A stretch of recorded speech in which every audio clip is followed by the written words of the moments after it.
السلام عليكم. لا تنسوا الاعجاب بالفيديو والاشتراك في القناة تشجيعا لنا لنستمر بنشر المزيد إن شاء الله. مات من الملك محمد السادس أزيد من 24 فضاء للاستقبال داخل المغرب وخارجه.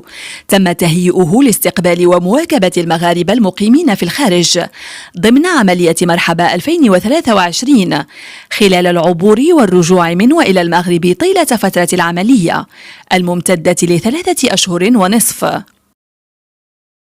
فضاءات تتوزع ما بين الموانئ والمطارات والمعابر وباحات الاستراحة داخل أرض الوطن، إضافة إلى 6 مراكز استقبال خارج التراب الوطني تتركز ببعض الموانئ الأوروبية. العملية التي أطلقتها ككل سنة مؤسسة محمد الخامس للتضامن عبئ لإنجاحها بحسب بلاغ للمؤسسة أكثر من 1400 شخص من أطر المؤسسة ومساعدات اجتماعيات وأطباء وأطر شبه طبية ومتطوعين للاستماع لمتطلبات المغاربة المقيمين بالخارج ومساعدتهم وتقديم الدعم والعون اللازمين لهم.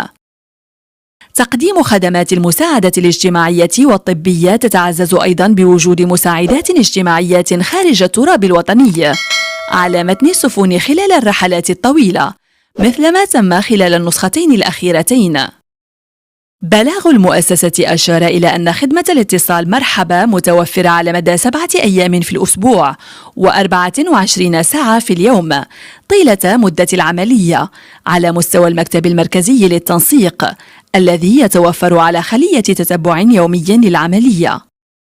الاستعدادات لعملية مرحبا 2023 كانت قد انطلقت في 3 مايو الماضي، وذلك خلال اجتماع للجنة الوطنية لعملية العبور برئاسة وزارة الداخلية، فيما بدأ التنسيق مع الجانب الإسباني في 17 مايو، وذلك بانعقاد اللجنة المغربية الإسبانية المشتركة المكلفة بعملية العبور في إطار المحاور التي يشتغل عليها الجانبان والمتعلقة بالانسيابية والحركية والمواكبة والتواصل واليقظة الصحية. كانت السنة الماضية قد سجلت ولوج أزيد من 3 ملايين من أفراد الجالية المغربية المقيمة بالخارج إلى المملكة، أي بزيادة 4% مقارنة مع سنة 2019، وهو ما جعل منها سنة استثنائية بحسب المسؤولين عن عملية مرحبا.